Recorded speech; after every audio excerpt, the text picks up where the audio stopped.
बहुत सारी बातें आप सुन भी रहे थे, हमारे तमाम साथी कह रहे हैं और हम लोग बात कर रहे हैं चुनाव पे और लोकल बनाम नेशनल देख रहा हूँ कि दो चीज़ें पैरेलली चल रही हैं। बीजेपी इस पूरे चुनाव को शायद नेशनल मुद्दा बनाना चाहती है और यहाँ की जनता जो है वो नेशनल से अलग मतलब मतदाता लोकल की बात करती है। किस रूप में इसको देखा जाए, ये द्वंद्व जो है उसको? बिल्कुल राजीव जी, तीन चार बातें हैं।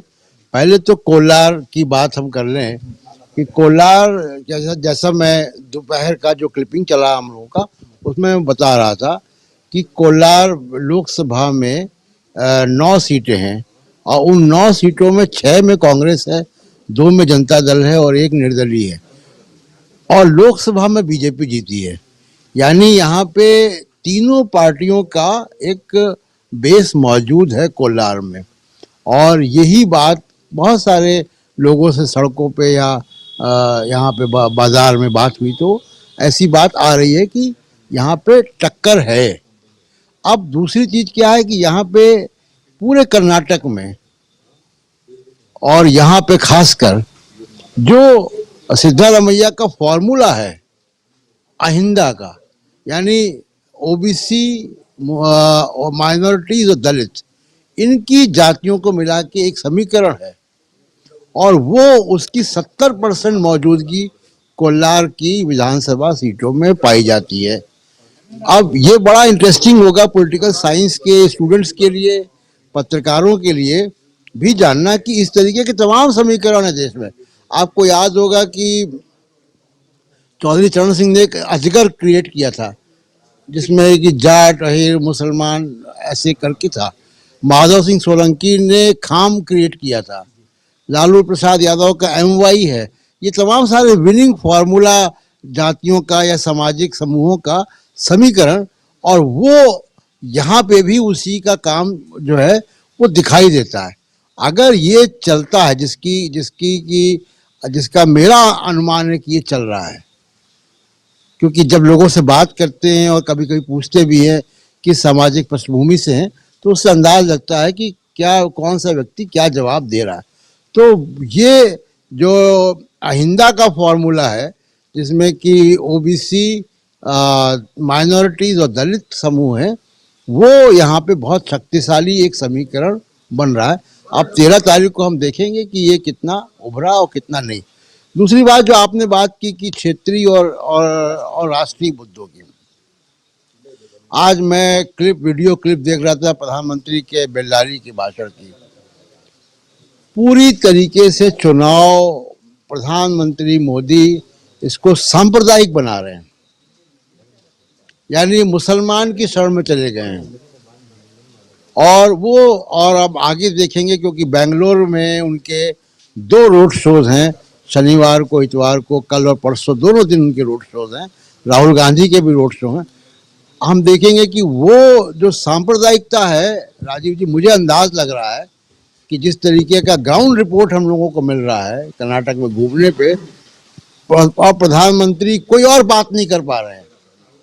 पहले गालियां गिना रहे थे, फिर जैसा आपने बताया कि कांग्रेस ने उनको एक मुद्दा दे दिया, एक पिच दे दी। अब उस पिच पे वो खुल के आ गए और बिल्कुल, यानी मैं कहूँगा कि बहुत ही बेशर्मी के साथ एक प्रधानमंत्री स्तर के व्यक्ति को और किसी को भी, चाहे वो विधायक भी हो, किसी को भी सांप्रदायिकता का इतना खुला खेल सांप्रदायिकता का आप करेंगे जी। तो ये एक बड़ी आश्चर्य की बात है कि प्रधानमंत्री किस तरीके की भाषा जो है वो बोल रहे हैं।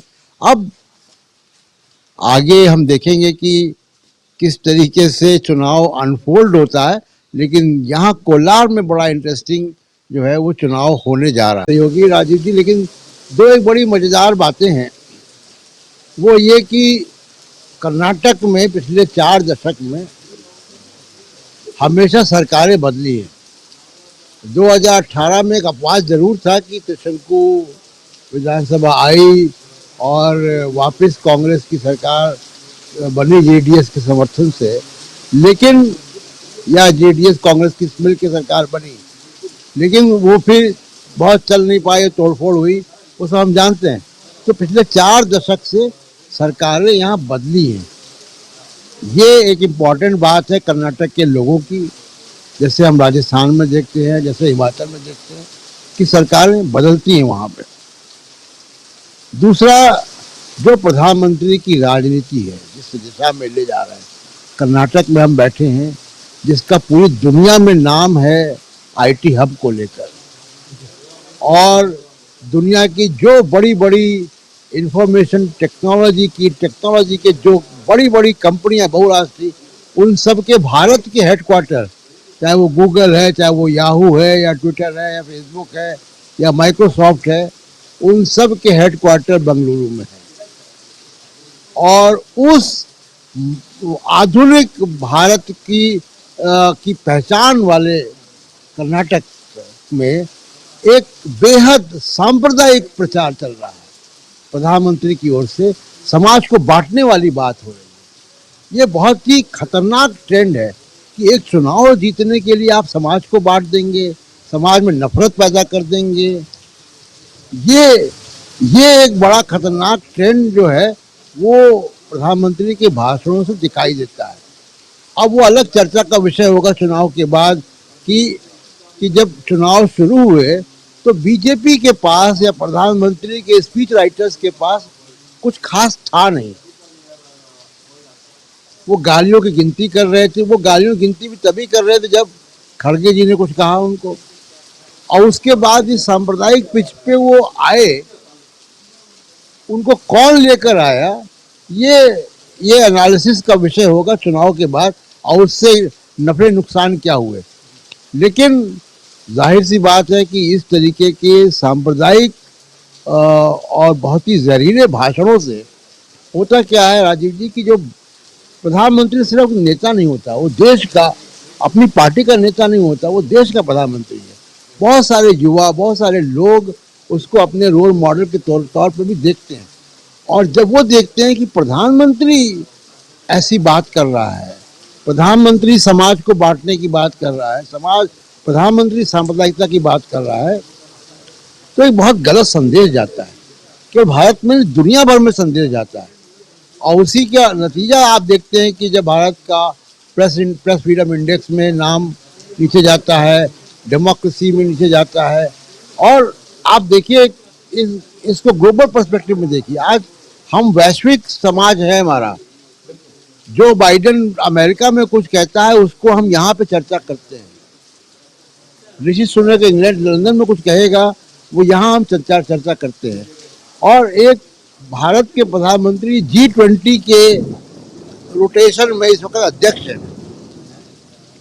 और वो जिस तरीके की फिल्मों से उठाकर, जो कि फिक्शन पे लिखा हुआ है, कोई ऐतिहासिक तथ्य नहीं है, वो फिल्मों के स्क्रिप्ट के राइटर से स्पीच लिख रहे हैं अपनी, और वो जहरीला सांप्रदायिक नैरेटिव खड़ा कर रहे हैं समाज में। ये देश के लिए तो चुनाव आप जीत जाएंगे, लेकिन देश हार जाएगा, और देश का जो सामाजिक ताना बाना है वो हार जाएगा। सामाजिक ताना बाना हार जाएगा।